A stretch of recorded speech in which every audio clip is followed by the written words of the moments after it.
4 things you need to remember when you're creating your life plan. Number 1, there is always a way. If you have seen anybody before do what you want to do, they are giving you direct proof that it's possible.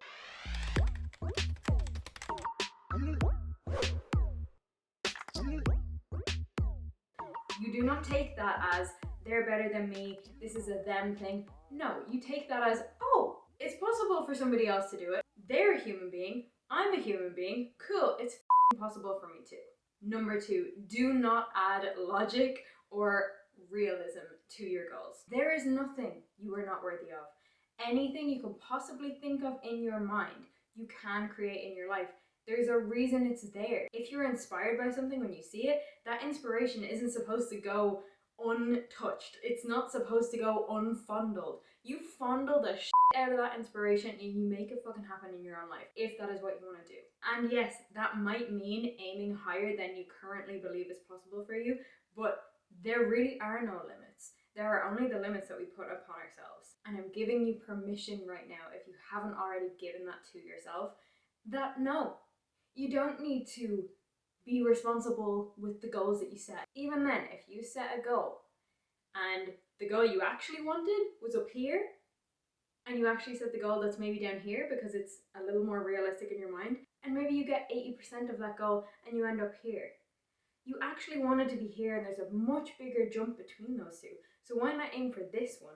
And if you get the 80%, then you get to where you would have aimed for if you were making it realistic in the first place. So when you're setting goals, we do not limit ourselves.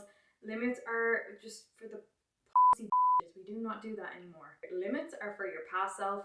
From this moment on, we do not limit ourselves. Number 3, when we talk about what we ultimately want in life, we're gonna have to talk about money, okay? It's so uncomfortable for some people, but it literally defines where you live, how you live, what you can do, where you can travel to. Oh my God. If you think you're gonna put together a life plan and not take money into account, I just don't know like where you're going with that. Let's not pretend that we don't want more money than we already have. Let's not I'm done with pretending that the dream life doesn't mean more money. It doesn't make you a bad person, it doesn't make you evil, it doesn't make you greedy. If you want a ton of money coming in, or even just a little bit more than you currently have coming in, that could be for luxury travel. That could be to help your parents retire. That could be to buy your soulmate their dream car. Or it could be something like you want to have a family and you don't want to feel limited in what you can provide for your children. If that's not your thing, then I am probably not your thing, and you know, it's been nice knowing you for those 2 minutes. Number 4, last but not least, lean into the things that you love, that you enjoy, that have always brought you joy in your life. If your ideal life involves you making 6 or 7 figures, you're still going to be the person that you are right now and that you've always been at the core of it. Yes, we can develop our skills and become better versions of ourselves. That's not what I mean. Just don't expect to suddenly want a penthouse luxury apartment in New York City if you've always felt extreme anxiety and stress being in the hustle and bustle of a city. You probably know deep down, whether or not you're allowing yourself to go there, that you would probably be a lot more happy and fulfilled living by the beach in a much more serene area where you can walk your dogs and not have to stop every 2 minutes at another really busy intersection. I'm just saying, we don't want to lie to ourselves here, because then you get so far down that path, you think that you want this thing, and it gets to that point and you're like, well, I got this thing and it really does not make me happy. And this is why we bring our favorite things and our passions along with us and we grow those things. And that's all part of creating this beautiful life plan. Let's get into the steps. All right, I have 5 steps for you. Step 1, this is your 5-year one-liners. Main focus here is clarity. You're gonna write 1 to 2 sentences on each of the following categories on what you would love your life to look like. We have career and purpose/passion. We have wealth and finances, health and fitness, relationships and friendships, hobbies and fulfillment, education and growth, relationship with self, which I feel like a lot of people forget about. Because, side note, you are the only person in the entire world that is going to spend every last second with you until the day that you die, until the moment you die. So you want to love yourself, at the very least, like yourself, and at the very, very, very least, in the beginning, tolerate yourself. That's a whole other thing. I could do a whole video on that. Spirituality/mindset. Obviously, some people will lean more towards the spirituality and religion side of things. Other people will just be like, mindset, how do I keep a strong, resilient mindset, positive mindset, and so on and so forth. And lastly, lifestyle, where you live, how you live, etc. So take a moment now and write 1 to 2 sentences on the ideal for each of these categories. I'm out of breath. First of all, before we go any further into the remaining 4 steps, there are more things in here than you're probably expecting. They're the things that people forget about, okay? And they're the things that make the difference, in my opinion. Step 2, set needle moving goals. Emphasis on needle moving, and also our main focus here is specificity. Identify your needle movers. When I say this, I mean look at those 1 to 2 lines per life category that you've just written down and just think, okay, what goals can I set here that would actually get me to that point? It could be 1 goal, it could be 5 goals, it could be 10 goals. You know best for yourself. Personally, I think the less the better. So if you can have something that's like less amount of goals so that you can go deeper rather than wider, that would be more ideal. A tip that everybody forgets, one of these goals must be related to your income and scaling that income over time. It's just how the world works, and the game of life is a game of money, and you need to learn how to play that game without panicking just yet about how scary it is to learn that game and how overwhelmed you feel when you try to learn that game. Because trust me, there are resources for you, there are ways to learn this. A few years ago, if you told me that I would have like a few thousand invested in dividend stocks and I'd be building multiple income streams for myself, I would have been like, that's a good idea, but like there's no way I'd be able to do that. Gradual baby steps, right? But first things first, we have to set where we want to go. What are the needle movers? What do you want your income to be in that 5 years? And that's just one of your goals. Obviously, the other ones, you know yourself what's going to work best for you. It could be that you want to write a best-selling book. It could be that you want to direct a series that goes on Netflix. I don't know what your goals are. Maybe you want to be a course creator like me. Maybe you want to be a coach. Maybe you want to be an influencer where all of your income or most of your income comes from brand deals and affiliate marketing. You know what's best for you. And for maximum fulfillment, you will play the game of money doing something you enjoy. Okay? They do not have to be separate things. You can have a lot of money coming in while doing something that makes you happy. Alright? I don't know why people think these have to be 2 separate tits. 1 tit is the amount of money that's coming in. The other tit is how much fun you have, and you can make a uni tit. A glorious, huge, juicy uni tit of money and fun and enjoyment and fulfillment. And then that's where it all comes from. I just don't know why people wouldn't at least have a plan to do that. I mean, we are kind of brought up to believe that that's not possible for us, but I want you to release that now. Forget that. That's not going to help you. And also, who needs to live like that when there actually is another way, a better way? So back to these goals. What specific defined goals could you use to achieve this life without a shadow of a doubt? And these are the long-term ultimate goals we're talking about. I'm not talking about 6 months, I'm not talking about 12 months. I mean, this is probably going to take at least 5 years. And the more specific you are, the easier it's going to be when it comes to actually figuring out what the hell you're supposed to do straight away, right now. Step 3, break it down and bring it to the right now. The main focus here is making it actionable. If this is where you want to be in 5 years, you break that down into year 1, year 2, year 3, year 4, year 5. Then you see what you've aimed for in year 1. You take year 1 and you break that into 12 months. Spoiler alert, you do not have to wait till the new year to make this plan and to start taking action on this plan. Why would we do? I know it's tempting. I know it's tempting to start on Monday or start in January, but like the only time you actually have is today.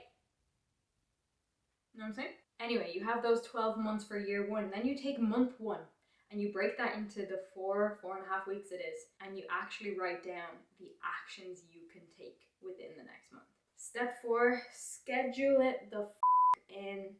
Main focus here is discipline. This is where you move from the planning phase into, okay, this is some real life stuff that I can actually do literally today if I'm willing to. So what you came up with for month 1 You're going to schedule that into your calendar, whether you use Google Calendar, a diary, something like that. You need to have it in the schedule. Otherwise, it will just slip your mind, and then this whole thing will just be completely pointless. Your time is worth so much more than that. Step 5, something people often forget. Identify the who. Main focus here, stop being a pussy. I want you to think of that future version of you living this life that you've just described during this video. Who are they? What kind of person are they? What kind of skills have they developed over the past few years? What habits do they do every day without fail? What beliefs have they released because they know they do not serve them? If you'd like, I can do a whole in-depth video on creating this future avatar of yourself, how to rise to their level and how to identify all the shitty thinking to be released, and also identify all the magical thinking and new beliefs to be taken on.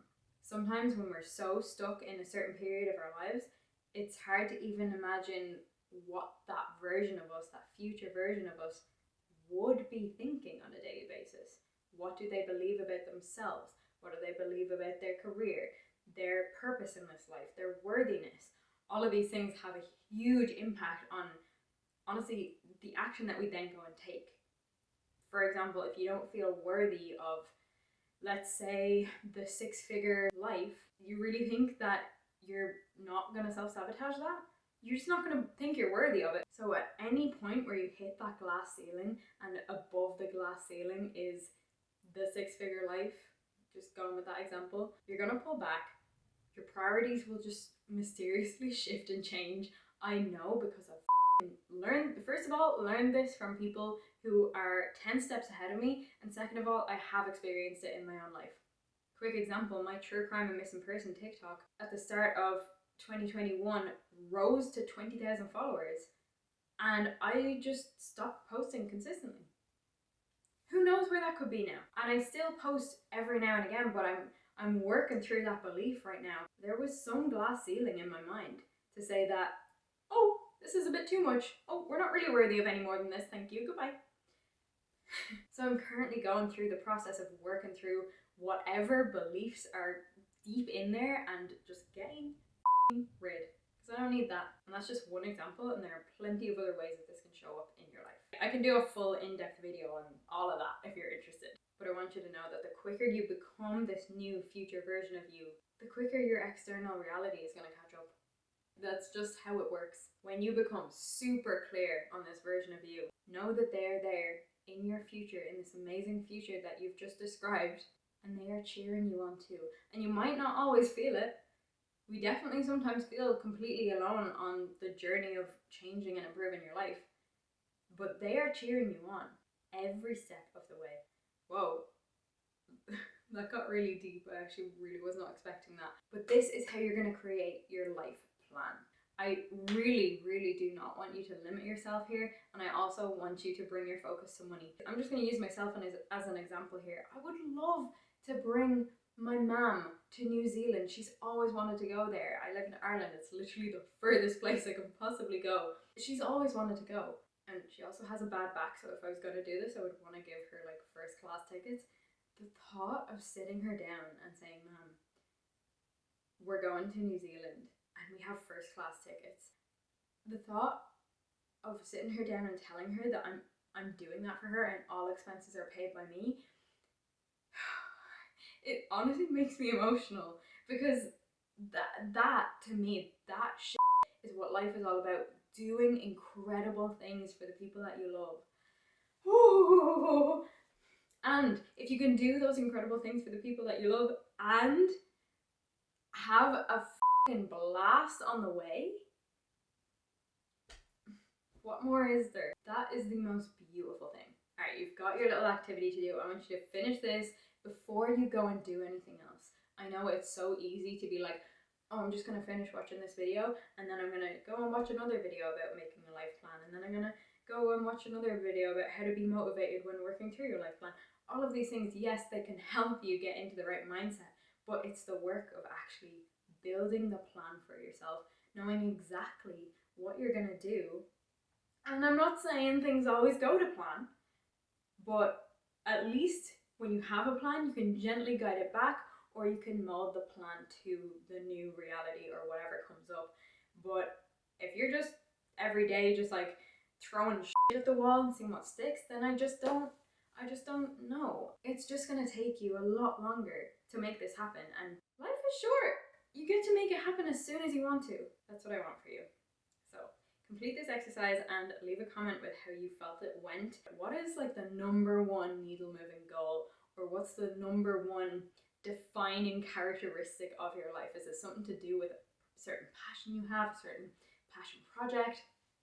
I want to know. Oh, this is so heartwarming. If you enjoyed this video and you haven't already subscribed, then definitely go ahead and do so. I'll be putting more videos up like this. Literally me following this.